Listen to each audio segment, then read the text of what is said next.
Hello, my students. Do you ever feel like you know the right words in English, but they just don't sound right when you say them? Maybe the rhythm is off, the intonation feels flat, and you end up sounding, well, a little bit like a robot? Trust me, you are not alone. It's a super common problem for English learners. The truth is, mastering a language is about more than just vocabulary. It's about the music behind the words.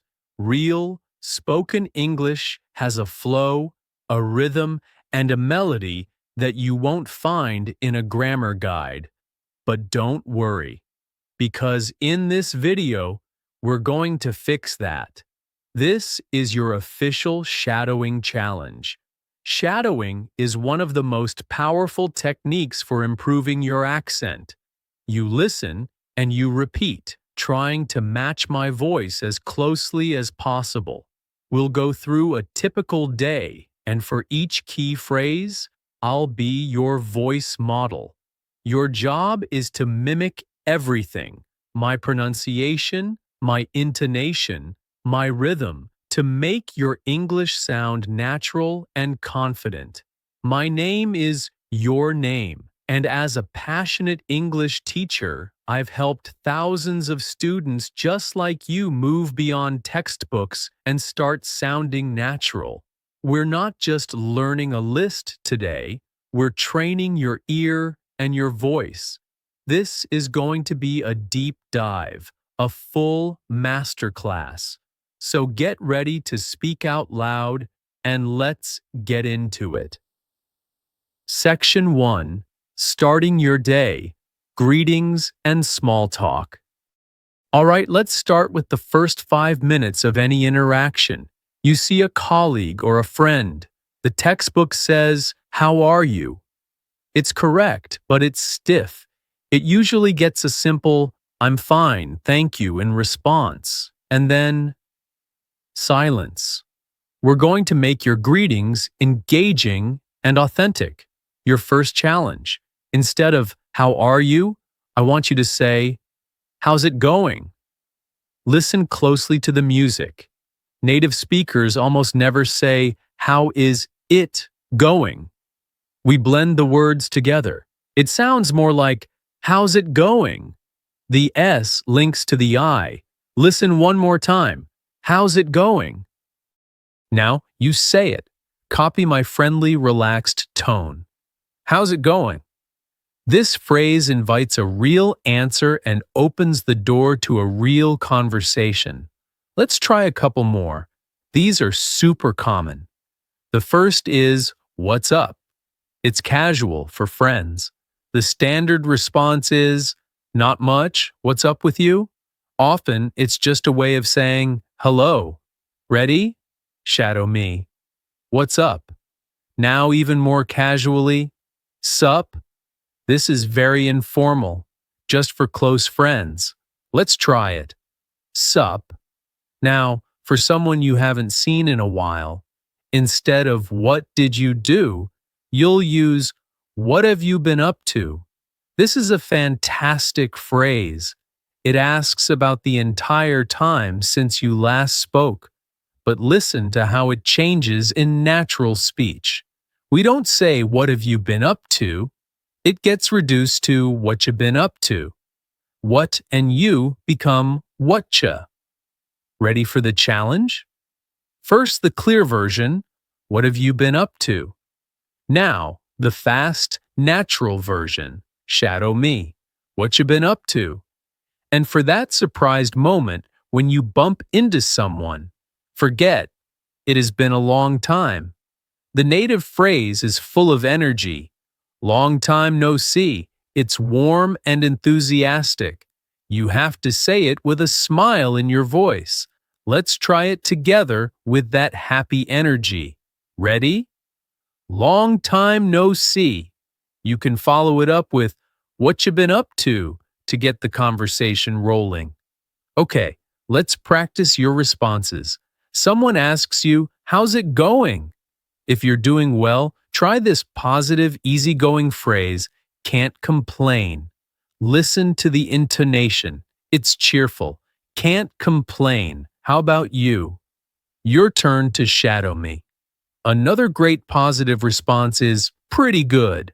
That word pretty adds a relaxed, genuine feel.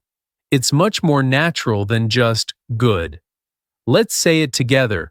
Pretty good. If you're feeling just okay or you want to be humble, say, not bad, not bad. Notice the little nod you do when you say this. The tone is key. It sounds neutral, but it really means things are quite good. Your turn. Not bad, not bad. And if things are tough, but you're managing, hanging in there. This phrase communicates strength. It says, I'm facing challenges, but I'm surviving. Listen to the slightly tired but resilient tone. Hanging in there. Now you try. Section 2. Connecting with others, making and changing plans. Okay, you're chatting. Now you want to make plans. Let's shadow the phrases for this entire process, from suggesting to canceling. To suggest something in a low-pressure way, instead of, do you want to? You'll say, are you up for? Are you up for a coffee later? It sounds collaborative. The intonation goes up at the end, making it a real question. Listen, are you up for a coffee? Now, copy me. Another great one is, how about, as in, how about we grab lunch tomorrow? It's soft and very common. Shadow me. How about we grab lunch tomorrow? When you like an idea, the perfect enthusiastic response is, sounds good to me, or just sounds good. It's much better than a simple yes. It adds positive energy. Listen to the bright tone.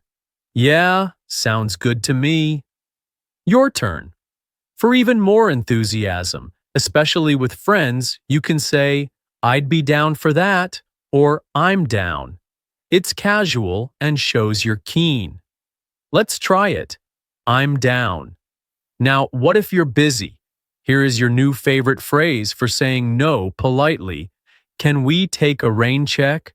This is an amazing phrase. It means, I can't now, but I want to reschedule. It softens the refusal completely. I'd love to, but I'm swamped tonight. Can we take a rain check? Listen to the apologetic tone. It shows you're sincere. Now you say it. A fun fact. This comes from baseball in the 1880s, where spectators got a rain check for a future game if it was rained out. If you're not sure of your schedule, say this. I'll have to check my calendar. Can I get back to you? This is polite and professional. It shows you're taking it seriously. Let's practice that responsible tone. I'll have to check my calendar. Can I get back to you? And if you have to cancel plans you already made, this can be awkward. The polite, slightly vague way to do it is, something came up. You can text a friend. Hey, so sorry. I don't think I can make it tonight. Something came up. You don't need to give details. Let's practice saying it. The tone is apologetic. Something came up. Finally, to confirm, the day before, send this text.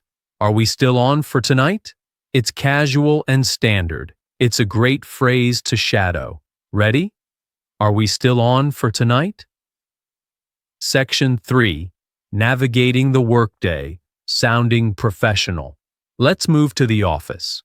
The right phrases here help you build great relationships. Your challenge is to sound both professional and approachable. When you're very busy, instead of I'm busy, use this great idiom, I'm swamped right now. Or another one, I have a lot on my plate. Swamped creates a powerful image of being overwhelmed. A lot on my plate is another visual idiom for a packed schedule. These are more diplomatic than I'm busy. Let's practice the first one. Sound busy but helpful. I'd love to help, but I'm a bit swamped right now. Your turn. If you need help, a collaborative way to ask is, could you give me a hand? It's friendly and much better than, can you help me? It makes it feel like teamwork. Let's shadow it. Make it sound like a friendly request. Could you give me a hand with this report? When you don't know the answer to a question, here's a fantastic professional phrase. Let me get back to you on that. This is so much better than, I don't know. It shows responsibility and inspires confidence. That's a great question. Let me get back to you on that. Listen to the confident, capable tone. Now, you shadow me. Let me get back to you on that. In meetings, agreeing and disagreeing politely is crucial. To agree, say I'm on the same page, or we're on the same page. It means I understand and agree. Now let's practice disagreeing softly. Instead of I disagree, try I see your point, but have we considered? This shows respect for their idea first. Practice that diplomatic tone with me. To keep a meeting on track, you can say, let's circle back to that. It means, that's important, but let's discuss it later. It's a key piece of corporate speak. Ready to sound like a manager? Let's circle back to that. And finally, to end the workday, use this friendly phrase. Let's call it a day. It signals it's time to stop working. All right, team, great progress. Let's call it a day. Shadow me with that sense of finality and accomplishment. All right, how is the shadowing challenge going? Are you starting to feel the music of these phrases? This is about more than just vocabulary. It's about training your mouth and your ear to catch the native rhythm. If you're finding this challenge helpful for your accent, do me a quick favor and hit that like button and subscribe to the channel so you don't miss out on more deep dive videos like this. And let me know in the comments which of these phrases has been the most challenging to pronounce or get the tone right for. I love reading your comments. Okay, quick water break and let's get back to our day. Section 4. Out on the town, shopping and errands. After work, you might have errands. These situations can lead to robotic interactions. Let's shadow some phrases to make them smooth and natural. First, shopping. A sales assistant asks, "Can I help you?" If you're just looking, you say, "I'm just browsing, thanks." Browsing means looking casually. This phrase is polite and universally understood. The key is a light, friendly tone. They'll smile and leave you alone. Let's try it. "I'm just browsing, thanks." If you do need help, say, "I'm looking for," or, "Excuse me, could you tell me where I can find?" Let's practice the second one. It's very polite. Shadow me. "Excuse me, could you tell me where I can find?" When you've found an item, you might need to ask, "Do you have this in a different size color?" Or, if it's not on the rack, "Do you have this in stock?" These are simple, direct, and perfect to practice. Let's shadow the first one. When you're ready to pay, you ask, "Do you take credit cards?" Or, more simply at the register, "Can I pay by card?" Let's practice that one. It's a straightforward, polite question. "Can I pay by card?" And if you need to bring something back, the phrase is, "I'd like to return this." It's direct and standard. You can add a reason like, "It's the wrong size." Let's practice that clear, polite statement. "I'd like to return this." Now, let's go to a restaurant. When you arrive, say, "A table for two, please." Or, "Hi, do you have a table for four?" Let's practice the first one. Simple and effective. When you're ready to order your food, the most natural way is to say, "I'll have the," or "I'll go with the." It's decisive. For example, "I'll have the chicken salad, please." Ready? Shadow me. "I'll have the chicken salad, please." Not sure what to get? Just ask. "What do you recommend?"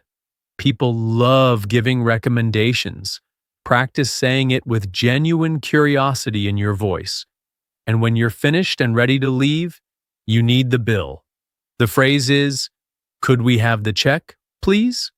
in American English, or "Could we have the bill, please?" in British English. Let's practice the American version. The tone is polite but signals you're done. "Could we have the check, please?" Section 5.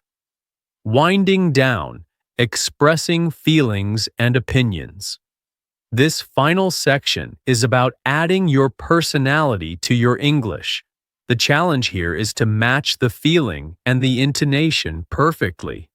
If you're feeling a little sick, but not terrible, the perfect idiom is, "I'm feeling a bit under the weather." This is a very common, soft way to say you feel unwell. The tone is key. It's low energy. "I think I'll skip the party. I'm feeling a bit under the weather." Listen to that gentle, slightly down intonation. Now you shadow me. Now for a happy feeling. When you eat or drink something that is perfectly satisfying, you say, "That hits the spot." Imagine you're very thirsty and finally drink a cold glass of water. The feeling is pure relief. You sigh and say, "Ah, that hits the spot." Let's try to capture that feeling of satisfaction in our voice. Ready? "Ah, that hits the spot." When you want to give your honest opinion, especially a critical one, soften it with, "To be honest," or "If I'm being honest." "To be honest, I wasn't a huge fan of the movie." This phrase signals you're about to be candid. Let's practice it. It prepares the listener. To be honest. How do you express strong agreement? If a friend says something you totally relate to, you can say, "You can say that again," or "Tell me about it." These are full of energy and empathy. They mean, "I agree 100%. Let's try the first one. It needs to be emphatic. You can say that again. What if you're not sure how you feel? If you see the good and bad sides, you can say, "I have mixed feelings about it," or "I'm on the fence." For example, "Are you excited about the new office?" I'm on the fence. Let's practice that uncertain, thoughtful tone. I'm on the fence. And finally, a simple but essential phrase. When something is good but not amazing, try "not bad." How was the new restaurant? Not bad at all. The magic is in the intonation. It can mean anything from "it was okay" to "it was surprisingly good." Let's practice it with that second meaning, with a little surprise in your voice. Not bad? And there you have it. You've just completed a full day shadowing challenge, arming yourself with phrases to go from sounding like a textbook to speaking with a natural flow. Remember, fluency isn't just about what you say, but how you say it. Shadowing is your secret weapon to close that gap. We covered a huge range today. We started with greetings like, "How's it going?" Made plans with, "Are you up for?" Navigated work with idioms like, "I'm swamped." Handled errands and dinner, and expressed nuanced feelings with phrases like, "I'm under the weather," and "I'm on the fence." Every single one of these is a small step towards more natural, more confident, more real English. Now, for your homework, I want you to continue the challenge. In the comments section below, tell me which phrase from today's lesson you are going to practice shadowing first and write a sentence with it. For example, I'm going to practice I'm on the fence. I'm on the fence about whether to travel this summer. I really do love reading your responses and seeing you put this work into practice. Thanks so much for watching. Keep practicing your shadowing, and I'll see you in the next video.